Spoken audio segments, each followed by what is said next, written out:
Seeking sister wife. Becky Ryan's dad is Tony Alamo, cult leader married to girls as young as 8. You know, when I saw this title from Sarcasm, for some reason I wasn't surprised.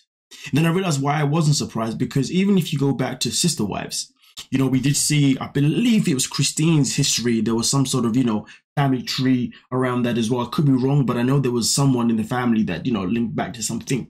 But either way though, this is so messed up. This is so disturbing. But at the same time, am I surprised that TLC have casted somebody that has a history? Absolutely not. But at the same time though, the history that we have here when it comes to Becky isn't necessarily Becky's history. It's more or less her father's history. So therefore, she's not somebody that can be, you know, penalized for, you know, her father's behavior, shall I say.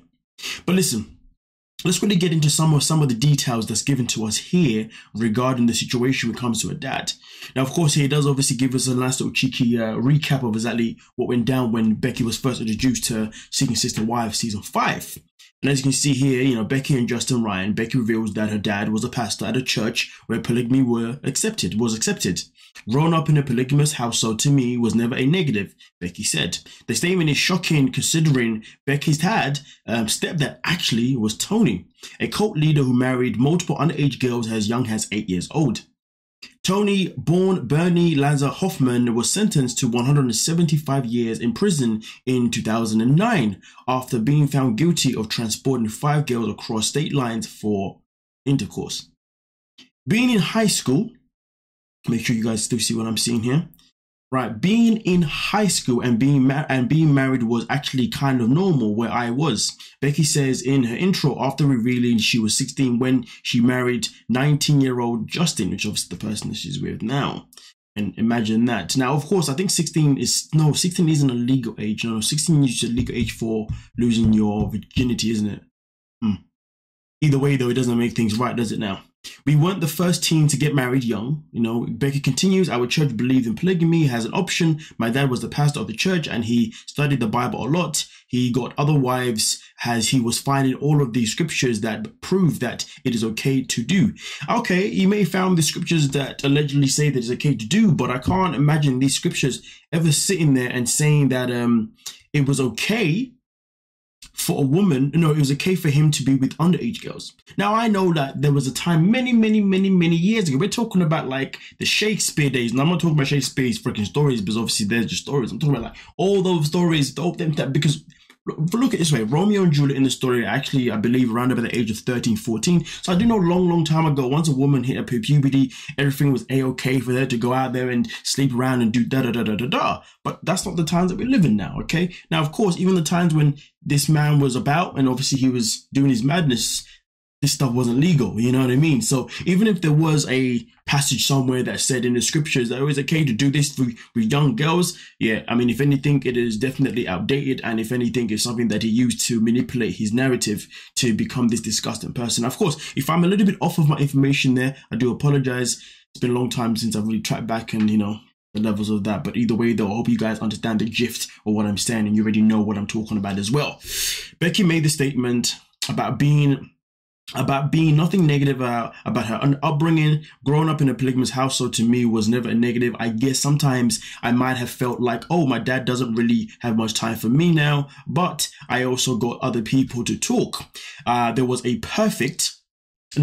was one aspect of being raised in a polygamous household that Becky says wasn't ideal. Her mum wasn't close with her sister wives. My mum's kind of a loner typically, so she didn't have the great bonding experience that I now have, Becky says. I mean, listen. We don't know what Becky was exposed to, okay? We don't know what she knows, okay? You know, and if anything, it's easy for the truth to have been hidden for her. You know, it's easy for her to have thought that this lifestyle was something that was done in the correct way by the pastor, by Tony and her stepfather. She could have been, you know, easily misled and easily, you know, covered with information because, you know, this is something that happens. And obviously, you know, when things go down in any kind of situation, not everybody knows everything that's going on because they are just conditioned to believe that this is okay and conditioned to be hidden from the truth. Do you see what I'm saying? Now, whether or not Becky knows the truth now about Tony or even believes the truth about him now, Well, that is where, you know, it gets a bit sticky, because really and truly, would she know about it? Of course she would know about it, because obviously she would know about him being arrested. But would she now be in a position where she understands that what he was doing was wrong? Well, then that is the killer question, because if she's conditioned to believe that this is okay and this is not negative, of course she's going to think what she's doing is going to be a-okay, which therefore, in my opinion, would say that this is a reason for her to not even be a part of this TV show. But this is TLC. They're always going to bring in somebody that has some sort of controversy to their past because, well, they think this is a-okay. But nonetheless, though, let's continue. It says here, now let's talk about this Becky, Ryan, and Tony's connection. Becky is actually Rebecca, okay? Born Rebecca Croft. Rebecca's mom is Sharon. Who later changed her name to Sharon Alamo after marrying Tony in 1989. Becky was born in October of 1981. Oh damn! I hope she's not a Libra like me. would have been either 7 or 8 years old at her time. At the time her mom married Tony. Becky's biological dad, David, was a member of Alamo's Christian Foundation and was married to Sharon from 1980 to 1988. The couple moved into Arkansas, house owned by the foundation in 1988. Things went south quickly for David after that. And then obviously here there's a whole big article of even more information regarding David. Now, this information in particular, if you want to be able to read this and find out obviously exactly what it says here, I will leave the link down below so you guys can check it out for yourselves and read everything that obviously has gone down with her dad. But that's also something that I feel like is needed necessarily in this actual video. Okay, this video just to let you guys know that she got a history of being a part of a family that obviously was led by a cult leader.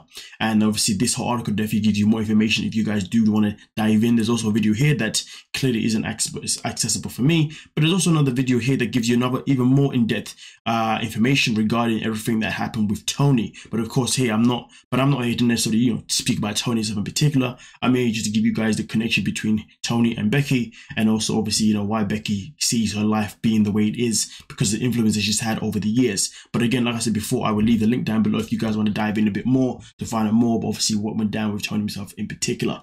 But with that being said though, I would love to get your guys' opinion in the comment section of what you're thinking. But just to summarize the video, as far as I'm concerned, I really hope that Becky has turned a new leaf where she does understand now the right and wrongs, and she does understand that, you know, the life that she came from wasn't a life that was necessarily positive. You know what I mean? It was definitely a life that had a lot of negatives towards it. But I can understand that from her perspective, she may say that, listen, her wanting to have a sister wife is something that is normal to her because it's something that she was exposed to. If that is what she's trying to say, then fair enough. I can't hold anything against her for that because it does make a lot of sense. But if she's trying to say that there was nothing negative about the household that she came from and everything went down, well, then that is 100% a problem. That's something that, you know, we don't want to be exposed on TV. But nonetheless, though, let me know your thoughts and your opinions and how you think she meant it and everything else down here. But like I said before, link up down below for you guys to find out even more information.